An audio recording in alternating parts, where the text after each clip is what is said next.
Hello everyone, we are back for our last discussion post. I hope that everyone is as excited as I am to finish out the semester.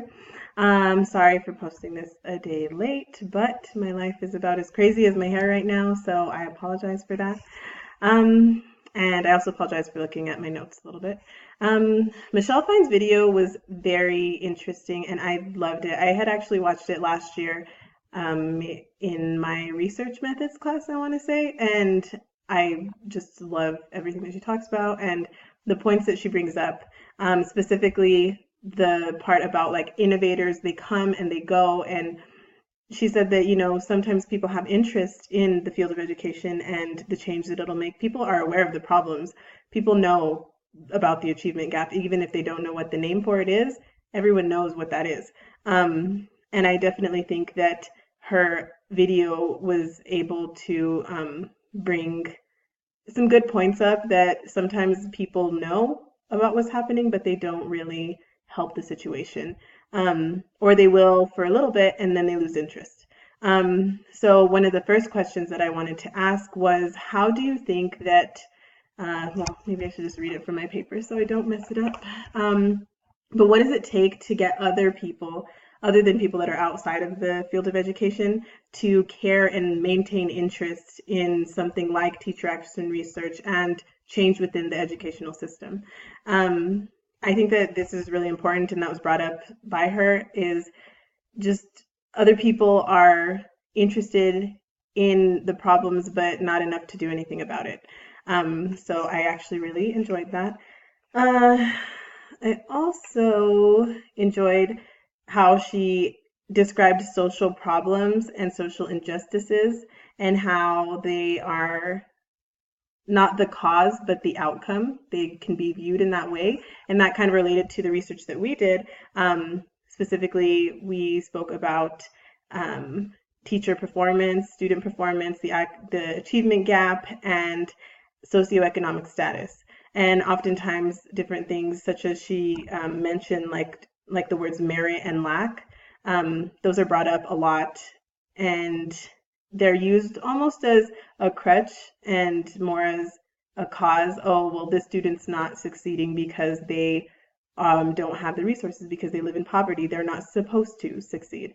And in addition, the research that she brought up and how she said that all of the students that they brought together were from different backgrounds, they were from different fields, and they expressed to them whenever they were getting into the research, they all did surveying, interviewing, all of those tasks, they all did those together, even though some of them maybe were stereotypically those that probably wouldn't have succeeded or those that would have succeeded, but they all did the same work. And I think that that speaks volumes, because it just shows that if you give a student the tools, they will have the opportunity to succeed. So I think that that was really important.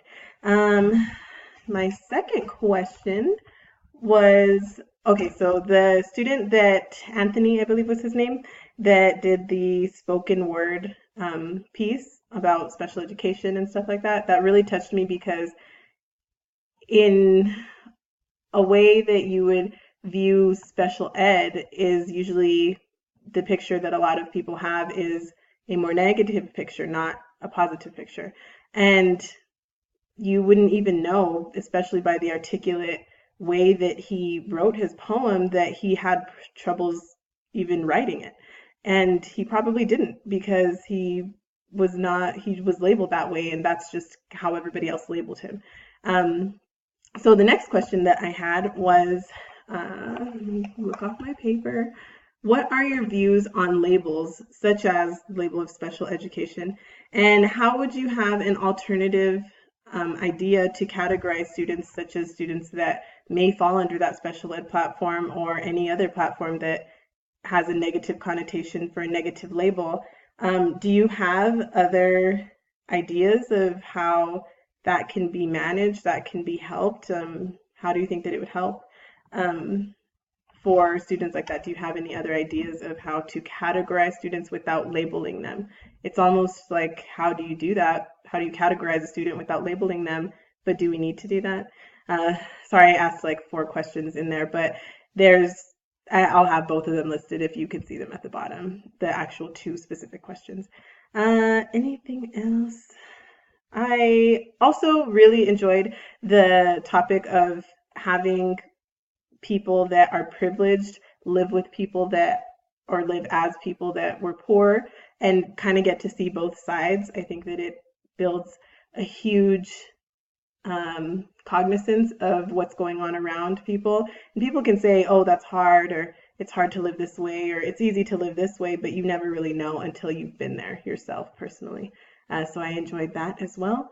I think that is it. That is my video, and I think that all of this really ties to the fact that we in our group talked about deficit thinking and how a lot of that time it helps perpetuate the achievement gap. So that's mainly the results that we found as well. So yeah, I definitely believe that with teacher action cognizance and the build of it, it could change a lot in the educational systems, but people also need to realize that the people that are being involved need to be involved in the research. And I remember that was also mentioned within the video.